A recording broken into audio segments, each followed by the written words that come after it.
kau pula semua pulaukan kita. Kau tahan ke, Dik?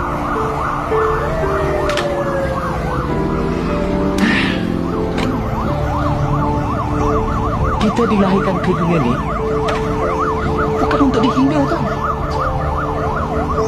Kita juga ada perasaan. Kita juga nak dihormati. Jadi, kalau kau nak rasa bebas, bebas jadi diri kau sendiri, kau ikutlah cakap aku, Dik. Aku pasti, Dik, kau akan terkenal dekat KL nanti. Satu bukit bintang kena kau.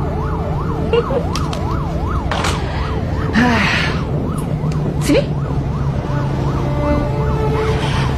Dah jadi pondan, Dik. Rambut kena ada, tau. Ini syarat utama. Cantiknya, Dik. Cuma tengok kat cermin.